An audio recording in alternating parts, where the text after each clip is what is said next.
Hello judicial service aspirants, judicial dream की concept class में आपका वेलकम है। आज हम मुस्लिम लॉ पढ़ेंगे। इसमें हम वक्फ़ का टॉपिक डिस्कस करेंगे। चलिए लेक्चर की शुरुआत करते हैं। पिछले लेक्चर में हमने देखा था ब्रीफली कि वक्फ़ का क्या मतलब होता है। आज हम थोड़ा बैकग्राउंड से शुरुआत करते हैं।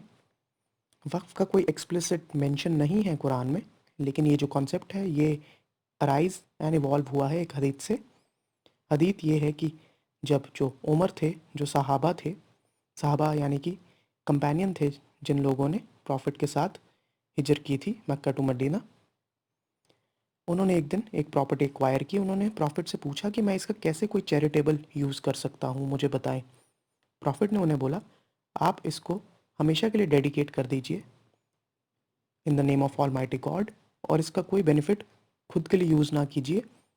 इसके जो भी बेनिफिट्स हैं, जो भी प्रोड्यूस है, जो भी यूसुफ्रक्ट है, उसे अपने बच्चों, अपने परिवार, अपने रिलेटिव्स और गरीबों के लिए यूटिलाइज़ कीजिए। उमर ने उनकी बात मानते हुए ऐसा ही किया, और कई सालों तक, कई सदियों तक वो प्रॉपर्टी इसी काम के लिए यूज़ होती गई, जब तक वो बंजर ना हो गई। तो यहीं से वक्फ का जो कॉन्सेप्ट है वो अराइज हुआ और with passage of time evolve हुआ। अगर आप वक्फ की एग्जैक्ट डेफिनेशन देखना चाहेंगे तो आप रेफ़र कीजिए वक्फ एक्ट 1954 या फिर मुसलमान वक्फ वैलिडेटिंग एक्ट 1913।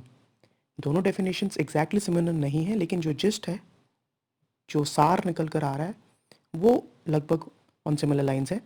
अगर हम सिंपल भाषा में वक्फ को समझें तो वक्फ एक ऐसा ट्रस्ट क्रिएट किया जाता है जहाँ पर एक मुसलमान अपनी जो प्रॉपर्टी है उसमें अपनी ओनरशिप को सेल्फ डिस्ट्रॉय कर देता है, सेल्फ एक्सटिंग्विश कर देता है, और एक नई इम्प्लाइड ओनरशिप अराइज करता है in the name of almighty God, जहाँ पर वो ये चाहता है कि जो उसकी प्रॉपर्टी है उससे जो भी यूसुफ्रक, जो भी प्रॉफिट्स, जो भी बेनिफिट्स निकल के आ रहे हैं, वो गरीबों या फिर चैरिटी या पब्लिक एट लार्ज के बेनिफिट के लिए यूज़ किए जाएं। तो इसे हम, अगर हम वक्फ के एलिमेंट्स पढ़ते हैं एक बार डिटेल में, तो ज़्यादा हमें बेहतर समझ आएगा। सबसे पहले जो जिस्ट हमने देखी है उससे ये पता लग रहा है कि डेडिकेशन होनी चाहिए प्रॉपर्टी की, परमानेंट डेडिकेशन होनी चाहिए। परमानेंट डेडिकेशन का क्या मतलब है? डेडिकेशन का तो यही मतलब है कि अपनी जो ओनरशिप है उसको एक्सटिंग्विश कर दिया और किसी और की ओनरशिप वहाँ पर क्रिएट की, और इस केस में गॉड की ओनरशिप क्रिएट की जाती है। परमानेंट डेडिकेशन का मतलब है कि 10 साल, 20 साल, 30 साल के लिए नहीं, कंटिंजेंसी नहीं कि अगर ऐसा हुआ तब ये क्रिएट होगा वक्फ, या फिर ऐसा नहीं हुआ तब क्रिएट होगा, या कंडीशंस के साथ वक्फ क्रिएट नहीं किया जा सकता। ऐसे वक्फ वॉइड होंगे। आपको परमानेंटली, परपेचुटी, हमेशा के लिए, टिल इटर्निटी वक्फ क्रिएट करना पड़ेगा, जहाँ पर कोई लिमिट नहीं है कि कितनी देर वक्फ क्रिएट किया जा रहा है। जब हम परमानेंट डेडिकेशन ऑफ प्रॉपर्टी की बात करते हैं तो यहाँ जो प्रॉपर्टी की बात की जा रही है वो इमूवेबल प्रॉपर्टी हो सकती है, वो कुरान हो सकती है, या कोई और नॉलेजेबल रिलीजियस किताबें हो सकती हैं। किसी भी तरह की प्रॉपर्टी को, जो टेंजिबल प्रॉपर्टी है, उसे वक्फ में आगे डेडिकेट किया जा सकता है।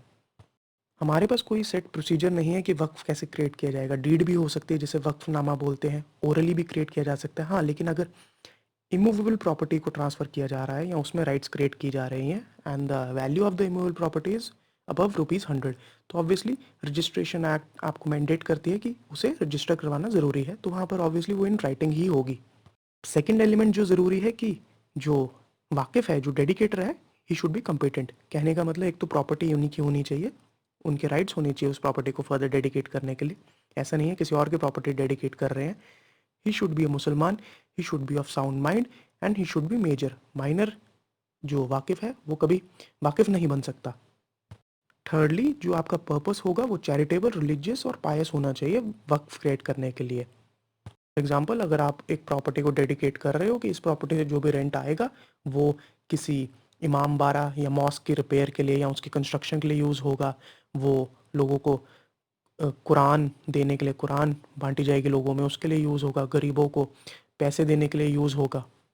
तो ये हमें देखना होगा कि जो वक्फ का जो ऑब्जेक्टिव है वो इस्लामिक लॉ के हिसाब से मॉरल होना चाहिए और चैरिटेबल होना चाहिए। ऐसा नहीं है कि आप जो प्रोहिबिटेड एक्ट्स हैं उनको परफॉर्म करने के लिए वक्फ क्रिएट कर रहे हैं, जैसे for the maintenance of a church और अ टेम्पल, या खुद को या किसी और को लग्जरीज प्रोवाइड करने के लिए वक्फ क्रिएट किया है आपने, तो ये अलाउड नहीं होगा ऐसा वक्फ। आप इन 3 एलिमेंट्स को सुन्नी लॉ के एलिमेंट्स भी बोल सकते हैं, जो कि शिया लॉ में भी अप्लाई होते हैं, लेकिन शिया लॉ में कुछ 2 एलिमेंट्स एडिशनल भी हम कंसिडर करेंगे जब हम वक्फ की बात करते हैं। एक तो ये शिया लॉ बोलता है जब वक्फ आप डेडिकेट करते हैं तो खाली डिक्लेरेशन से काम नहीं चलेगा, आपको पोजेशन भी देना पड़ेगा। यानी कि सुन्नी लॉ खाली डिक्लेरेशन की बात करता है, शिया लॉ बोलता है डिक्लेरेशन के साथ पोजेशन भी दो प्रॉपर्टी का, तो माना जाएगा waqf has been created. And secondly, जो वक्फ प्रॉपर्टी है वो इन इट्स इंटायरिटी ट्रांसफ़र होगी, उसमें पूरी तरह से एक्सटिंग्विश होगी।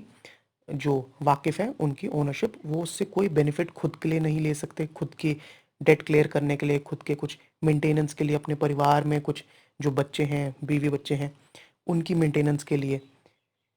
शिया लॉ ये अलाउ नहीं करता, शिया लॉ बोलता है in its entirety Waqf create होगा। सुन्नी लॉ ये बोलता है आप अपने बेनिफिट्स के लिए, आपके कोई कर्जे हैं उनको चुकाने के लिए, अपने बीवी बच्चों के मेंटेनेंस के लिए, जो बेसिक नेसेसिटीज़ हैं पूरी करने के लिए, उतना उस वक्फ प्रॉपर्टी से आप पैसे ले सकते हो, रीइम्बर्स कर सकते हो, बाकी आपने आगे ट्रांसफ़र कर दी है। लेकिन शिया लॉ ये अलाउ नहीं करता। तो ये था एक ब्रीफ अंडरस्टैंडिंग आपको देनी थी वक्फ क्या होता है और इसके एलिमेंट्स क्या हैं both Shia and Sunni law में। कल के लेक्चर में हम ये देखेंगे कि वक्फ कैसे क्रिएट किए जाते हैं और टाइप्स ऑफ वक्फ क्या होते हैं। आपको इस टॉपिक पर मॉडल आंसर और एमसीक्यू की पीडीएफ हमारे व्हाट्सएप ग्रुप टेलीग्राम चैनल पर मिलेगी। आप हमारा इंस्टाग्राम पेज और हमारा फेसबुक ग्रुप भी ज्वाइन कर सकते हैं, वीडियो के डिस्क्रिप्शन में लिंक है। अगर आप मध्य प्रदेश जुडिशल सर्विस या बिहार जुडिशल सर्विस का एग्ज़ाम दे रहे हैं तो आप हमारे मॉक टेस्ट सीरीज़ को एनरोल कर सकते हैं, डेमो मॉक्स को एनालाइज कर सकते हैं। फर्दर इन्फॉर्मेशन के लिए बिहार और मध्य प्रदेश जुडिशल सर्विस का ब्रोशर रीड कर सकते हैं, वीडियो की डिस्क्रिप्शन में लिंक है। अगर आपको वीडियो पसंद आई तो चैनल को सब्सक्राइब कीजिए, वीडियो को लाइक एंड शेयर कीजिए।